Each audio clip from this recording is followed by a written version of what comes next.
What up, fellow educators? Welcome, Dr. A here once again with the Learning Liaisons. Coming up now, step number 6 out of the 7 steps to successfully pass your teacher or leadership certification exam. So in this step, we're going to talk about the power of test-taking strategies and how they're imperative to your success on your exam. So grab your popcorn, sit back, relax, and let's learn a little bit about step number 6, which is test-taking strategies, coming up right now.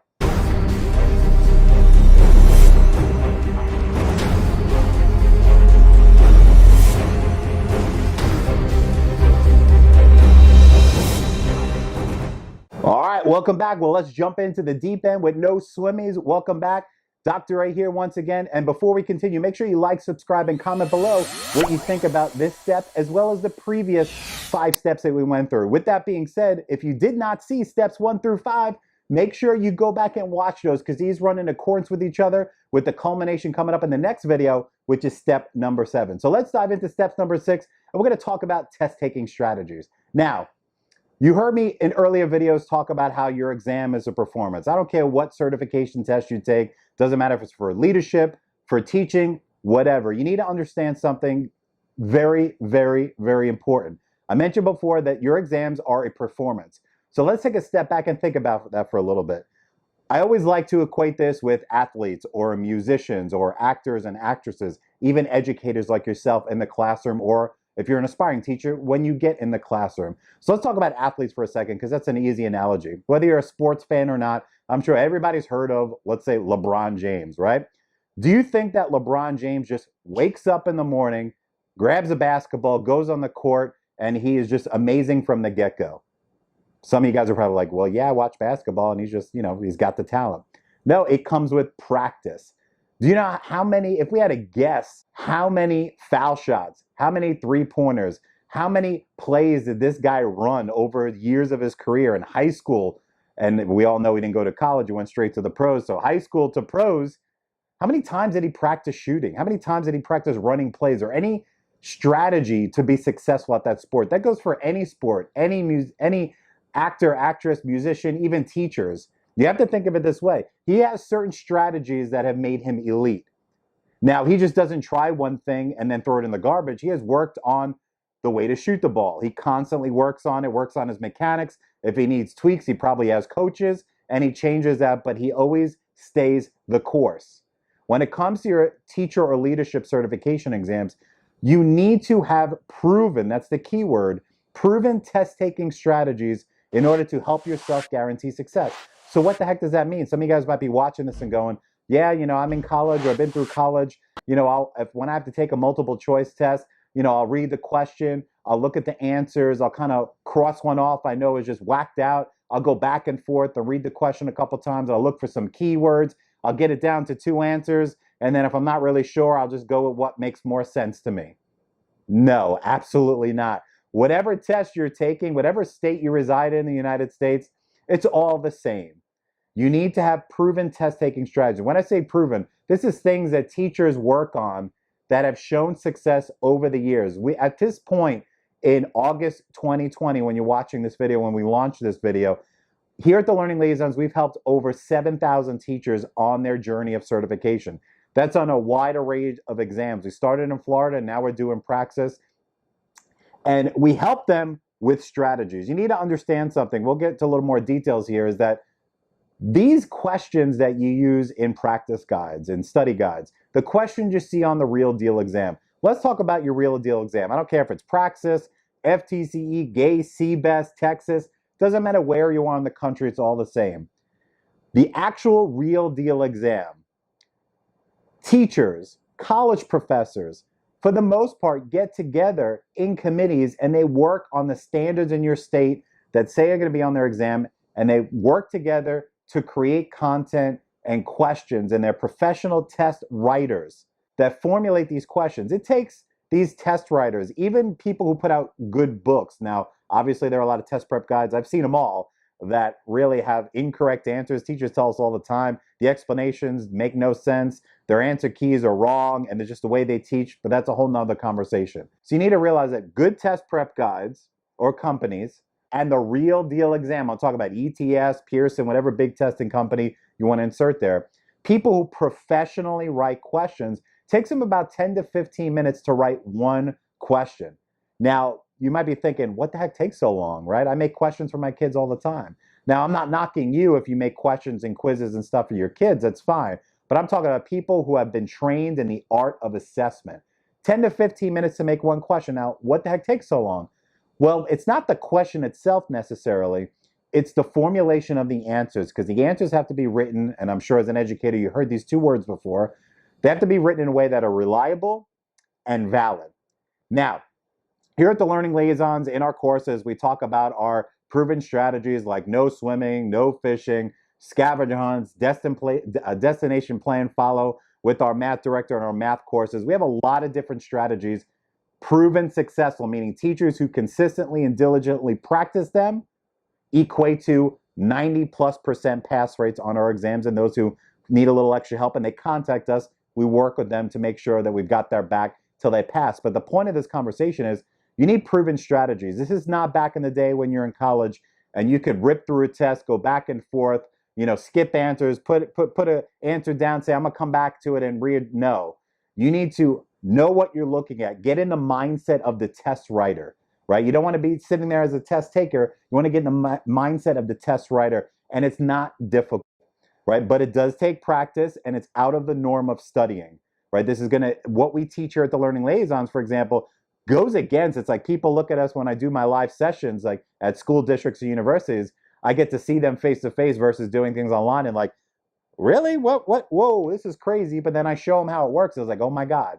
So it's all about, not just about looking for keywords in questions, it's about how the answers are formulated, looking for certain things, and that I talk about in our courses, like the outliers and the themes and the similar answers and the keywords and how to look at the question and the STEM, all these different aspects and different strategies that really probably run through many of the exams we plug and play. For example, in our math courses, we focus on our destination plan follow strategy with our math director Anderson, because how to attack the word problems. When I talk about reading, I talk about the scavenger hunt strategy. We talk about regular run-of-the-mill multiple choice questions. We talk about our no fishing and no swimming. These are proven things, and you need to understand something.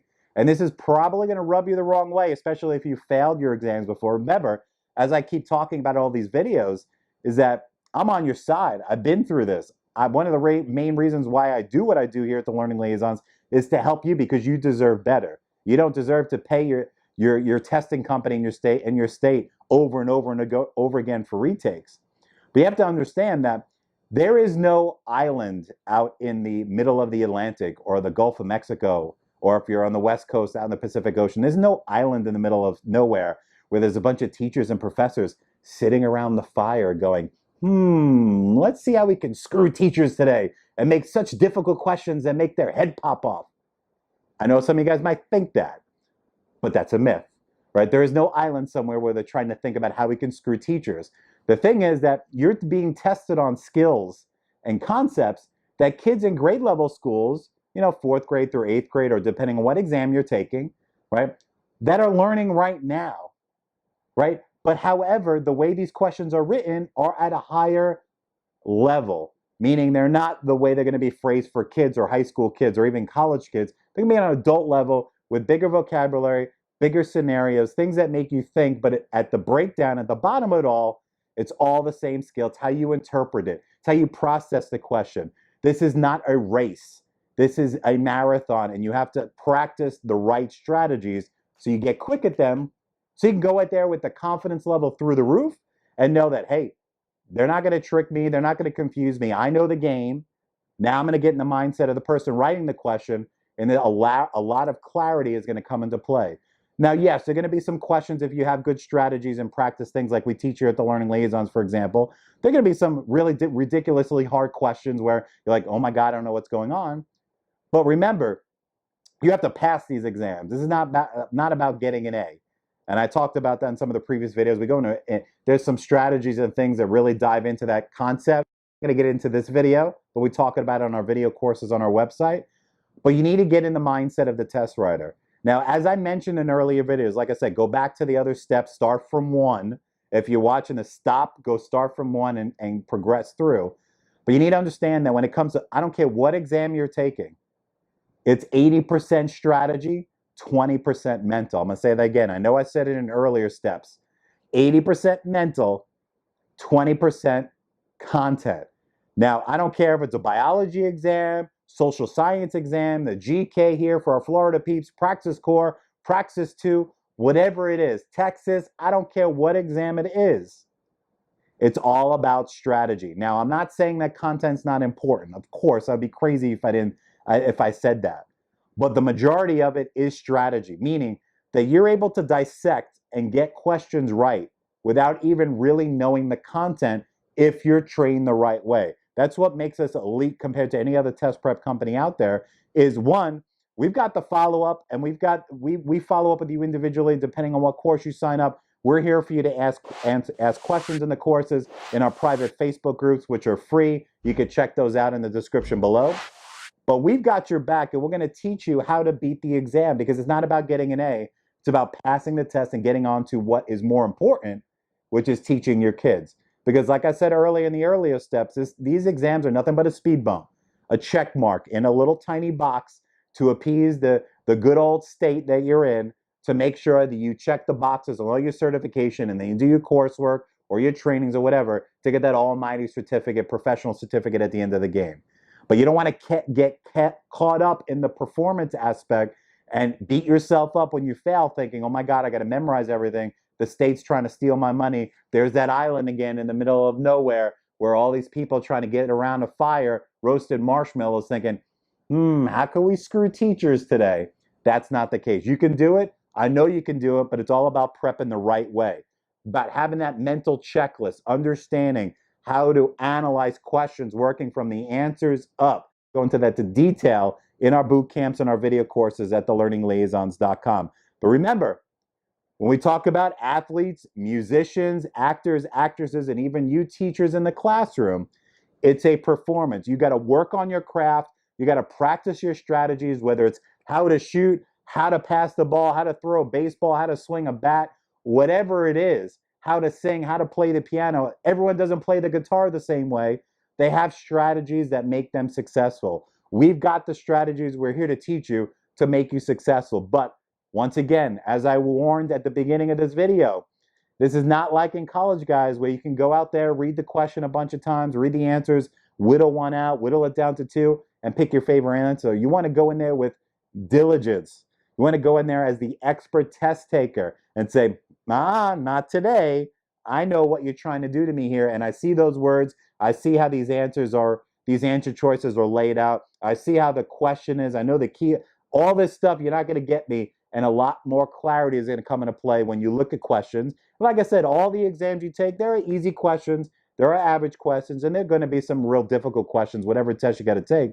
But don't let the hard ones stop you from getting the easy ones out of the way. With this being said, this is step number 6, test taking strategies on the 7 steps to success on your teacher leadership exam. Go ahead, throw a comment in the box below. Let me know what you think. Let me know what test you're prepping for. And is anything that I can do to put you in the right direction? We are here for you, because here at the Learning Liaisons, it's all about giving you the knowledge, skill, and attitude that you deserve to pass your exam. And always remember, it's when you pass, not if you pass your certification exams.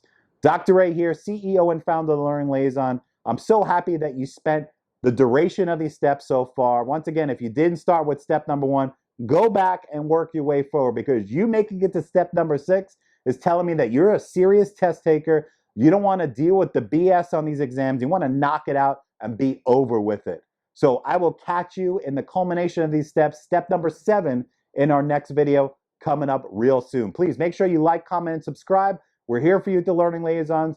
We're a community of learners. We're all in this together. We've been in your shoes. We know the frustrations and the confusion, and we're here to clear that up for you. So I'll catch you in the next video, step number 7, which is all about workshops. Talk to you soon.